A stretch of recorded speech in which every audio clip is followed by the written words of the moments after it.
Olá, querido professor, a paz seja com todos, tudo bem com vocês? Olha, começando aqui mais uma etapa, não é, do nosso ciclo aqui da Escola Bíblica Dominical, e esse livro especificamente na classe de jovens e adultos, nós vamos abordar durante esse semestre aí, passando um pouquinho desse semestre, nós vamos abordar o livro de Atos, né? E dentro do livro de Atos, nós vamos abordar aí as narrativas que ele nos traz, não é? Sem perder tempo então, para que o vídeo não fique tão longo assim, aqui a lição de número 1, ela vai fazer uma introdução em relação ao livro de Atos dos Apóstolos e tratar a respeito dos eventos que são narrados ali no capítulo de número 1. Bom, então vamos lá, vamos fazer uma breve introdução em relação ao assunto que o livro de Atos nos traz. E antes de mais nada, é necessário posicionar ele dentro dos livros aí do Novo Testamento, né? Atos ele fica como intermediário aqui entre os evangelhos e as epístolas, as cartas, né? Os evangelhos, que são livros biográficos, e as cartas, que são livros doutrinários, né? Então, Atos, de uma forma geral, ele vai tratar de uma sequência natural dos evangelhos, ao mesmo tempo que ele trabalha como pano de fundo histórico para as epístolas. Então, toda vez que nós vemos algumas narrativas dentro do livro de Atos, principalmente quando a gente for tratar a respeito do capítulo 3 em diante, quando a gente vai falar a respeito do ministério apostólico de Paulo. E aí está sempre relacionado então com as epístolas, ou seja, em Atos é feita a narrativa de quando Paulo passa por determinadas regiões, e evangeliza, abre essas igrejas nessas localidades. Então ele vai ter esse pano de fundo histórico no livro de Atos, quando ele comenta como foi essa chegada do evangelho, e na epístola propriamente ele vai tratar a respeito das questões doutrinárias, as questões mais pontuais relacionadas a cada igreja pelas quais ele passou. E algumas, obviamente, que ele ainda não havia passado, como por exemplo Roma, né? Quando Paulo escreve a epístola aos Romanos, Paulo ainda não havia estado em Roma. O evangelho chegou em Roma pela mão de outras pessoas, né? O autor de Atos dos Apóstolos é Lucas, um dos evangelistas. Então, o evangelista Lucas, o mesmo autor do Evangelho segundo Lucas, que era médico e companheiro do apóstolo Paulo, é considerado o primeiro grande historiador da igreja, exatamente pelo fato dele ter escrito Atos. Não somente Atos, mas também o conteúdo que nós encontramos aqui no Evangelho segundo Lucas. Então aqui, nesse início aqui de apresentação, são apenas algumas informações relacionadas ao próprio autor.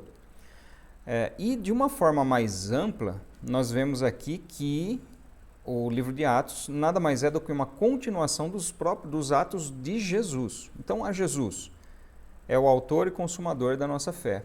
Quando você vai analisar o início do livro de Atos, as primeiras palavras do livro de Atos, o que nós vamos enxergar ali?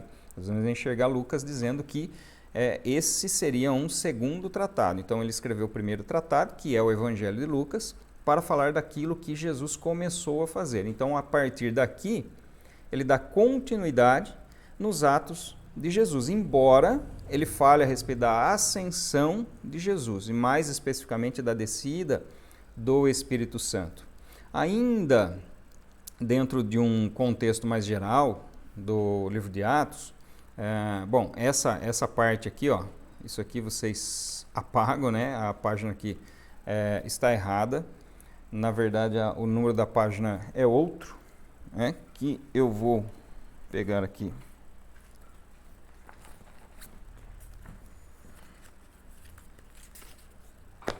A página de número 3, né? Essa é a página que está anotada errada aí, mas a página número 3 vai tratar a respeito desses eventos históricos, questão de datação. né? Então, ele é escrito posterior à chegada de Paulo em Roma, ele fica preso, tanto que Lucas fala a respeito dos 2 anos pelos quais Paulo fica preso em Roma, e é endereçado a um oficial do Império Romano, né? Um funcionário do Império Romano, aparentemente de alta patente, aparentemente um político de influência dentro do Império Romano. Aqui eu trago nessa tela alguns dos nomes pelos quais o livro de Atos foi conhecido. Agora eu gostaria de destacar um aqui, ó, que é esse daqui. O Evangelho do Espírito Santo é um dos nomes pelos quais o livro de Atos é conhecido. E se a gente for analisar tudo aquilo que o livro de Atos contém, nós vamos chegar à conclusão de que de fato é o nome mais próprio para o livro. Ele foi chamado de Atos dos Apóstolos, Atos de Pedro e de Paulo, que não está aí nessa tela, mas também recebeu esse nome, em função dessa divisão, né? Até o capítulo 12 vai falar a respeito do apóstolo Pedro, do capítulo 13 em diante, do apóstolo Paulo. Mas de uma forma mais ampla, o grande motor, digamos assim, dos atos iniciais da igreja primitiva é o Espírito Santo. A partir da descida do derramamento do Espírito Santo é que a igreja, então, é inaugurada. Quando Lucas escreve esse livro, ele tem alguns objetivos em mente. Então, primeiro, recomendar o cristianismo, mostrando que os cristãos eram bons cidadãos. Na sociedade, havia vários pensamentos ou vários rumores em relação ao que os cristãos faziam dentro dos seus cultos, né? Então, ele mostra que, na verdade, os cristãos não são pessoas que estão fazendo um levante contra o imperador. Muito pelo contrário, eram pessoas que cumpriam os seus deveres ali como bons cidadãos. Segundo, mostrar que o cristianismo não era exclusivista, mas uma religião universal, ou seja, uma religião direcionada a todos. O exclusivismo está relacionado com várias outras religiões em que os adeptos ou os criadores dessa religião tinham um grupo fechado. Então era difícil, às vezes, de se entrar em determinadas religiões. O cristianismo não era nenhum tipo de culto secreto, muito pelo contrário. As crenças relacionadas ao cristianismo eram abertas e poderiam ser conhecidas por qualquer pessoa que fosse. E o terceiro objetivo é registrar a expansão do cristianismo. Então aqui a parte histórica, né, a narrativa histórica relacionada aos primeiros atos, os primeiros fatos relacionados com a igreja cristã. Então, Atos, num contexto mais restrito, ele é nada mais, nada menos do que um manual bíblico de missões. E é exatamente sobre isso que nós vamos, os pontos centrais que nós vamos abordar, né? E a lição de número 1, aqui vocês vão analisar que ela traz uma tríplice divisão, né? Tem o ponto número 1, que está ali na página 4, o ponto número 2 está na página 6 e na página 7 o ponto número 3, depois nós temos a conclusão. Então, nós vamos tratar de alguns pontos principais aqui para vocês. O livro ele traz de uma forma bastante detalhada todas essas divisões, e faz também ali uma conclusão. Então, nós vamos só passar alguns pontos principais aqui e depois colocar alguns pontos para reflexão, as quais devem ser direcionados aos alunos, então, na escola dominical. Então, essa primeira parte, que é uma reunião de despedida, ele vai trazer como tema central, como assunto central, melhor dizendo, né, a missão dos discípulos, né? Esse é o assunto central. Quando você vai analisar esse tópico número 1, Jesus está ali falando com os discípulos, nós vemos claramente que a missão central dos discípulos era serem testemunhas poderosas do Evangelho. Tanto que os discípulos quiseram, nesse bate-papo, né, nessa conversa, eles quiseram desviar esse tópico, desviar esse assunto, né, perguntando em relação à restauração de Israel e tudo mais, mas Jesus volta a atenção deles para a missão central. Então, quando nós falamos aqui em missão central dos apóstolos, dos primeiros discípulos, de uma forma mais ampla e de uma forma a fazer uma aplicação nos dias de hoje, nós estamos falando da missão da própria Igreja de Cristo. Então, a missão dos discípulos, a missão central, o assunto central é a estipulação da missão dos discípulos. E que missão que era essa? Serem testemunhas poderosas, e nós vamos falar disso na lição de número 2, em relação ao poder do Evangelho, então, sob o direcionamento do Espírito Santo. No segundo tópico, nós vamos ver uma reunião de oração. E aqui nós temos alguns pontos importantes que devem ser tratados em aula. Qual era a característica ou as características? Veja que todos eles estavam presentes ali na reunião, todos os discípulos e também as mulheres e os irmãos de Jesus estavam ali também. Então nós temos uma união entre eles, todos estavam presentes e perseverando juntos ali em oração. Além da perseverança, nós vemos também a unidade, Todos eram unânimes em relação a essa motivação pelos quais estão aqui. Então vamos recapitular. Jesus aparece aos discípulos e os chama então ao Monte das Oliveiras antes da sua ascensão. Ele fica durante 40 dias ali pregando o Evangelho, ou dando, melhor dizendo, as últimas instruções aos discípulos durante 40 dias. E aí ele reúne todos eles ali mais uma vez no Monte das Oliveiras e passa então essas últimas instruções.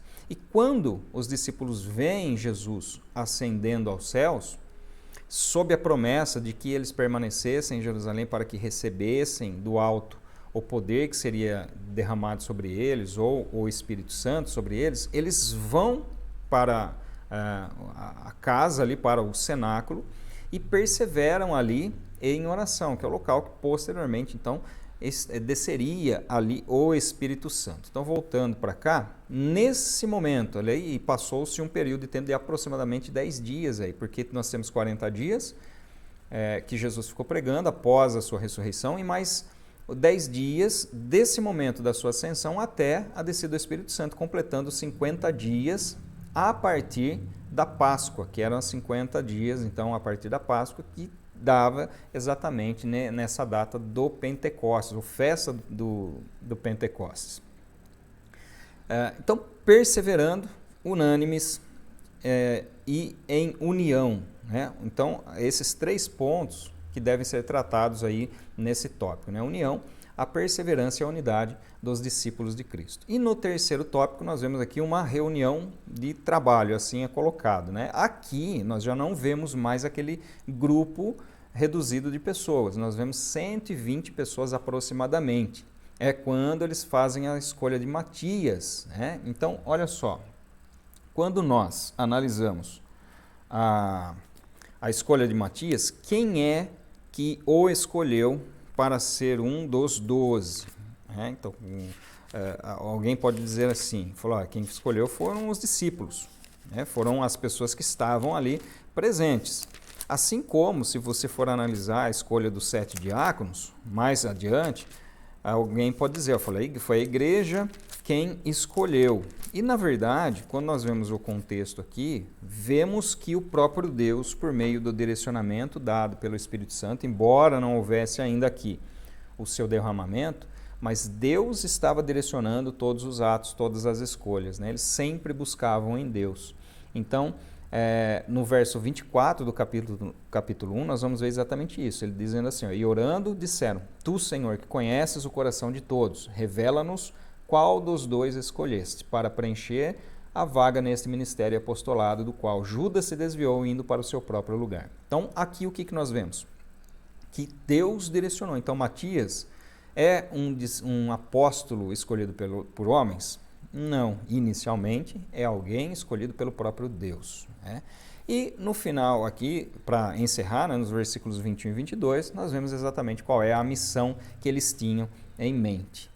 Portanto, é necessário que dos homens que nos acompanharam todo o tempo em que o Senhor Jesus andou entre nós, começando do batismo de João até o dia em que foi tirado do nosso meio e levado às alturas, um desses se torne testemunha conosco da sua ressurreição. Então, aqui eles tinham clara qual era a missão que eles tinham, que era testemunhar a respeito da ressurreição de Jesus. Então, para a reflexão final, aqui nós temos aqui 3 pontos essenciais, né? Primeiro, entender a missão da igreja é essencial para o evangelismo. Quando a igreja não compreende qual é a sua missão, a razão pela qual ela foi formada por Deus e selada pelo Espírito Santo, ela não vai ter aquele ímpeto evangelístico, porque ela não sente a necessidade, então, de falar a respeito do Evangelho. Mas quando a igreja entende e compreende qual é a sua missão, a razão pela qual ela foi construída, ela foi instituída, melhor dizendo, ela passa a ser naturalmente uma igreja evangelística, ou, como diz um teólogo certa vez, né, todo cristão ou é um missionário ou ele é um enganador. Ou seja, um verdadeiro cristão, ele tem dentro de si um ímpeto missionário. Segundo ponto para reflexão é que a missão deve ser cumprida sob a autoridade do Espírito Santo. Não por força, não por violência, mas pelo meu Espírito, diz o Senhor. Então nós não temos que convencer ninguém. Isso é importante que a gente saiba. Nós não somos chamados para convencer ninguém. Nós somos chamados para falar do amor de Deus. Somos chamados para falar a respeito do Evangelho de Cristo. O poder de convencimento não é nosso, mas o poder de convencimento é do Espírito Santo. Um terceiro ponto, né, para a gente encerrar essa parte aqui, essa primeira lição, características que devem estar presentes no cotidiano da igreja. Então, é oração, dependência de Deus e unidade. Então, não cabe no corpo de Cristo rixas, contendas, dissensões, divisões. Então, nós não podemos admitir que isso prolifere no âmbito, no meio da igreja, né? Nós devemos sempre trabalhar o perdão, sempre trabalhar o amor, sempre trabalhar a unidade, tá certo? Então, é isso, né? Nessa aula de número 1, aula inaugural da nossa revista do Livro de Atos, esses são os assuntos que devem ser abordados aí por vocês. Claro que dentro da necessidade de cada classe, vocês têm aí a liberdade para tratar de outros assuntos correlatos com aquilo que é narrado no capítulo número 1 do livro de Atos dos Apóstolos, tá certo? Então, um abraço a todos, que Deus abençoe, até o nosso próximo vídeo, até a nossa próxima aula.